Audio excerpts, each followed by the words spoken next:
ప్రొద్దుటూరు విశేషాలకు స్వాగతం సుస్వాగతం. ఈరోజు అయితే నేను దోశ తిందామని వచ్చా. మన పొద్దుటూరులో ఎన్ని రకాల దోశలు దొరుకుతాయంటే అన్ని రకాల దోశలు దొరుకుతాయి. కారం దోశ దొరుకుతుంది, గుడ్డు కారం దోశ దొరుకుతుంది, ఆనియన్ దోశ దొరుకుతుంది. రకరకాలు పొద్దుటూరులో వాళ్ళు ట్రై చేయని దోశలు లేవు. పన్నీర్ దోశ అంటారు, ఆ దోశ అంటారు, ఈ దోశ అంటారు. ఎన్ని దోశలు తిన్నా కూడా వింటేజ్ స్టైల్లో, విలేజ్ స్టైల్లో గుంతబెన్నం దోశ తింటే మాత్రం ఆ కిక్కే వేరు. ఒక తిన్న మంచి ఫీల్ అనేది వస్తుంది. నాటు స్టైల్ అనమాట. నాకు ఈరోజు గుంతపెండం దోశ తినాలనిపించి ఆ టీకే రెడ్డి దోశ ఉంటాయి కదా జమ్మలూరు రోడ్లో, ఆడికైతే వచ్చిన. దోశ అయితే ఇచ్చాడు, ఆ కారం పట్టించి అయితే ఇచ్చాడు. నేనైతే పొడి చల్లుకొని మన సాటిస్ఫాక్షన్గా ఆ దోశలోకి 2 చట్నీలు ఇచ్చాడు. ఒకటి పచ్చికారం చట్నీ, ఒకటి వచ్చేసి శనక్కాయ చట్నీ. 2 వేసుకొని దాని పొడి చల్లుకొని కలుపుకొని తింటే ఉంటుంది దోశ.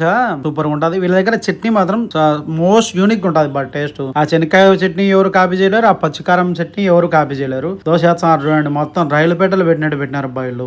మొత్తం మొదటూరులో 3 బ్రాంచ్లు పెట్టినారు బాయిలు. ఈడొకటి జమ్మలూరు రోడ్ లో ఒకటి, ఆ రామేశ్వరంలో ఒకటి, సినియప్ దావాలో ఒకటి. వీళ్ళ దగ్గర అయితే కారం దోశ, గుడ్డు దోశ, డబుల్ ఎగ్ దోశ, నెయ్యి దోశ, నెయ్యి గుడ్డు దోశ అన్ని రకాలు దొరుకుతాయి రా స్వామి. సూపర్ గా ఉంటాయి టేస్ట్. ఎవరైనా ట్రై చేసి ఉంటే కింద కామెంట్ చేయండి. ప్రెసెంట్ అయితే వీళ్ళ ఆఫర్ అయితే నడుపుతున్నారు. ఒక దోశ 15 రూపాయలు, ఒక గుడ్డు దోశ వచ్చేసి 25 రూపాయలు, నెయ్యి దోశ వచ్చేసి 45 రూపాయలు. మీరు కూడా ఈ టీకే రెడ్డి కారం దోశ తింటే కామెంట్ చేయండి మామ, టేస్ట్ ఎట్టుందో. మరిన్ని ప్రొద్దుటూరు విశేషాల కోసం మన పేజ్ ని ఇప్పుడే ఫాలో చేయండి, లైక్ చేయండి, షేర్ చేయండి.